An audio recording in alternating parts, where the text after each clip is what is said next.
In today's history lesson, we are going to be learning about a few facts from Mount Union. How many of you have heard of Mount Union? I think most of you. It's only about 20 minutes down the road from Huntington. Did you know that Mount Union is named Bricktown, USA? Well, now you do. There used to be a bunch of brickyards in Mount Union. The first one was called Harbison and Walker Brickyard, and it was used during the 1800s, about 1885 to be exact. This plant would manufacture bricks every day and employed local workers. They used ganister rock, which is a type of sandstone, off of Jack's Mountain. Now, have you ever heard of 1,000 Steps? I think you have. It's a very popular tourist attraction that a lot of people like to hike these days. Well, on top of Jack's Mountain on the 1,000 Steps, workers would gather rocks every day, and they would load these rocks onto a dinky train, which would bring them down the mountain, across the bridge, and then the rail cars would ride right into the brickyard. These men would build thousands of bricks each day and sold them to local people and many others throughout the world so that they could line their furnaces with bricks. Throughout the years, the brickyard changed hands many of times. This means that there were new owners and it had new names. The first name was Harbison and Walker Brickyards. In about 1901, it was called the General Refractories, and then in about 1940, it was called the North American Refractory. Even though it changed names, they still made the same silica bricks, and they had the same workers that worked on the 1,000 Steps every day to find ganister rocks to put on the dinky trains to come across. Now, as time went on, they would use the dinky trains to bring them into town. Then there was the establishment of the Pennsylvania Railroad, and also the East Broadtop Railroad, and I'm sure some of you may have heard of that. It's in Orbezonia, which is also in Huntington County.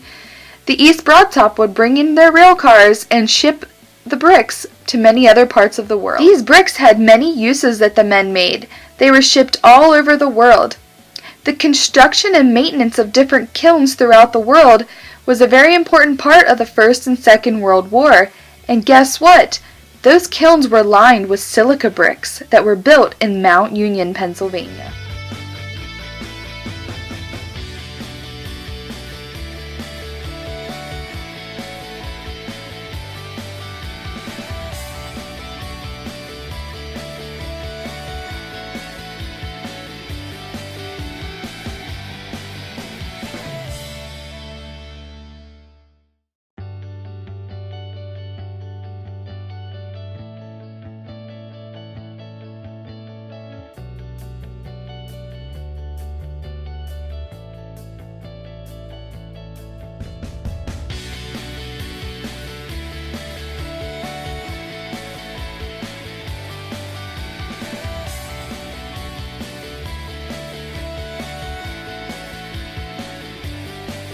So we're at the base of the 1,000 Steps right now, and as you can see, there are rock steps built into the path.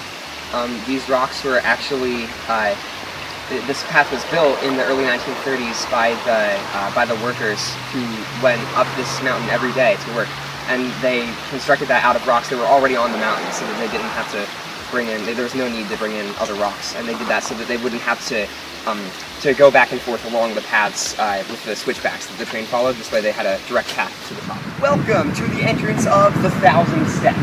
This is step 1. This is where the modern day steps begin, and right now we are standing on the first landing. That just means that long ago, whenever they mined on top of this mountain, this is where the train began, and the train would start along here, but as it would go up the hill, it would have to weave back and forth. So just the same way as when you're in a car and you drive over a mountain, you never go straight up over because it would be too steep, it would be dangerous.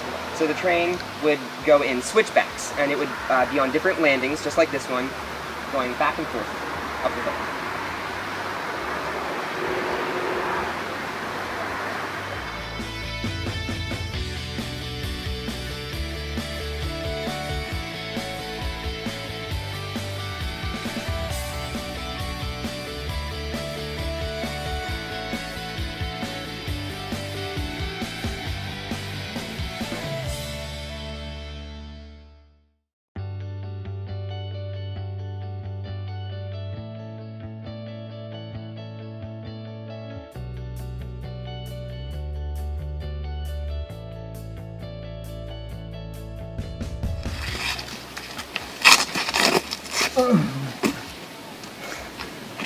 Only 800 more steps to go.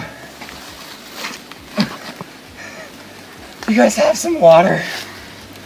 It's not that bad. Thanks.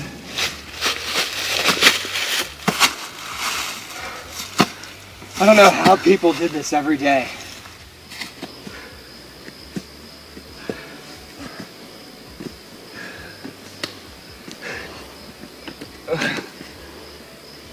I made it. I made it.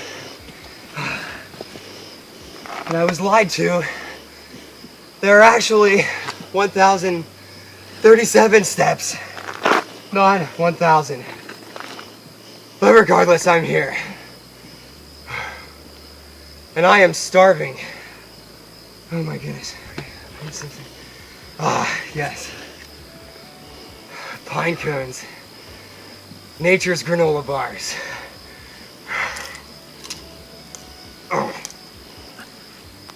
Honey oat. It's good. So now that we're at the top, we've made it to the final landing of the 1,000 steps.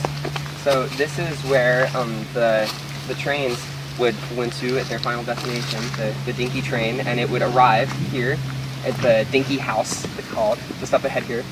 And here the train would it would get any necessary maintenance, but also while that was happening, it would be filled with the stone, which would then be taken to the brickyard. It was filled with a type of stone called ganister, which is like a type of sandstone.